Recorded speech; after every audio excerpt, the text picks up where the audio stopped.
சிம்ம ராசிக்காரங்க இந்த ராகு கேது பயிற்சியில் சொல்ல வேண்டிய மந்திரங்கள் என்ன அப்படின்னு பார்க்க போகிறோம். சிம்ம ராசிக்கு ஜென்ம கேது 7ல் ராகு. உங்கள் ராசியிலேயே கேது பகவான் வந்து அமர்ந்து கொண்டிருக்கிறார். 7ஆம் இடத்தில் ராகு பகவான் இருக்கிறார். ராசியிலேயே உள்ள கேது பகவான் என்னென்ன செய்வார்? பெரிய மனப்பதட்டத்தை ஏற்படுத்துவார். எப்பொழுதுமே நெர்வஸாகவும் டென்ஷனாகவும் இருக்க வைப்பாருங்க. மனப்பதட்டத்துடனேயே இருக்க வைப்பார். இந்த ஜென்ம கேதுவினுடைய விளைவு அதுதான். நம்ம மனதை தவறான வழியில கொண்டு செல்வார். அதனால எந்த முடிவு எடுத்தாலும் ஒரு முறைக்கு 2 முறை 3 முறை யோசித்து தான் முடிவு எடுக்க வேண்டும். ஜென்ம கேது இருக்கக்கூடிய காலங்கள்ல அவசரப்பட்டு எந்த முடிவு எடுத்தாலும் தவறாக போய்விடும்.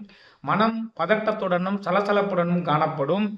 7ல் ராகு இருக்கக்கூடிய காரணத்தினால் வாழ்க்கை துணையுடன் கருத்து முரண்பாடுகள் ஏற்பட்டு கொண்டு இருக்கும். அது சனி பகவானுடைய வீடாகவும் இருந்து சனி பகவான் 8ஆம் இடத்திலும் இருப்பதால் சிலர் தற்காலிகமாக மனைவியை பிரியக்கூடிய சூழ்நிலைகள் கூட ஏற்படலாம். ஆதலால் மிகவும் கவனமாக இந்த காலகட்டத்தை சிம்ம ராசிக்காரர்கள் அணுக வேண்டும். நண்பர்களிடம் சற்று எச்சரிக்கையாக இருக்க வேண்டும். நண்பர்களாலும் வீண் அவமானங்களை எல்லாம் சந்திக்க வேண்டிய காலகட்டங்கள் வரலாம். அப்போ இந்த சூழ்நிலையில அவங்க என்ன மந்திரங்களை சொன்னால் நல்லதாக இருக்கும்? முதல்ல மன பதட்டத்திலிருந்து தவிர்ப்பதற்கு சந்திர பகவானுடைய காயத்ரி மந்திரத்தை சொல்ல வேண்டும். ஓம் பத்மத்வஜாய வித்மகே ஹேமரூபாய தீமகி தன்னோ சந்திர பிரஜோதயாத்.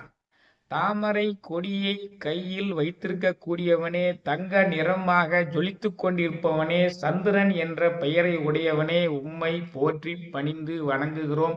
எம்மை காத்து அருள் புரிவீராக.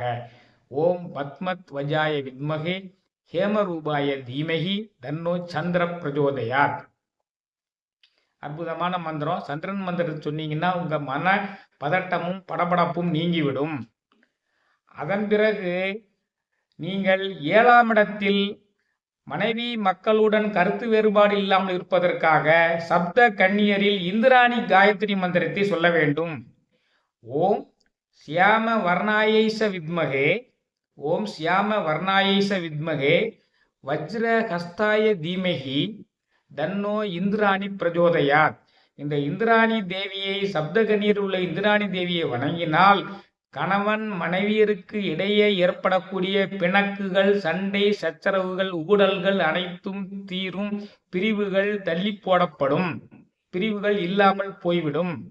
ஆக இந்த இந்திராணி தேவியினுடைய காயத்ரி மந்திரம் ஓம் சியாம வர்ணாயைச வித்மகே கருநீல வண்ணம் உடையவளே வஜ்ரகஸ்தாய தீமகி வஜ்ராயுதத்தை கையில் வைத்திருக்க கூடியவளே, இந்திராணி என்ற நாமத்தை உடையவளே, உம்மை போற்றி பணிந்து வணங்குகிறோம். எம்மை காத்து அருள் புரிவீராக.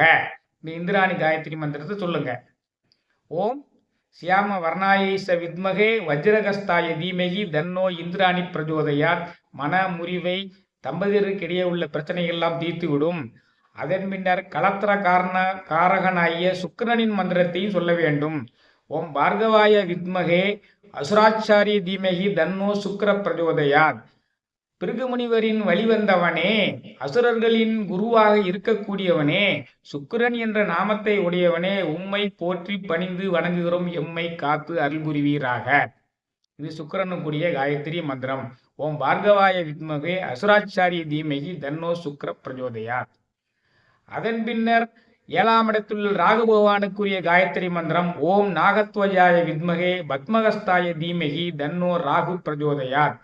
நாகவடிவை உடையவனே, தாமரைப்பூவை கையில் வைத்திருக்க கூடியவனே, ராகு பகவானே, உம்மை போற்றி பணிந்து வணங்குகிறோம். எம்மை காத்து அருள் புரிவீராக. அடுத்து ஜென்மத்திலே இருக்கக்கூடிய கேது பகவானுக்குரிய காயத்ரி மந்திரம் ஓம் அஜ்வத்வஜாய வித்மகே சூலகஸ்தாய தீமகி தன்னோ கேது பிரஜோதயாத். குதிரை கொடியை கையில் வைத்திருக்க கூடியவனே, சூலத்தையும் கையில் வைத்திருக்க கூடியவனே, கேது பகவான் என்ற நாமத்தை உடையவனே, உம்மை போற்றி பணிந்து வணங்குகிறோம். எம்மை காத்து அருள் புரிவீராக. இந்த மந்திரங்களை எல்லாம் சொல்லி வந்தால் நீங்கள் ஜென்ம கேதுவினால் ஏற்படக்கூடிய மன பதட்டத்தையும் தவறான முடிவுகள் முடிவுகள் எடுப்பதையும் தவிர்க்கலாம். 7ல் உள்ள ராகுவினால் தம்பதிகளுக்கு இடையே உள்ள ஊடலையும் தவிர்க்கலாம்.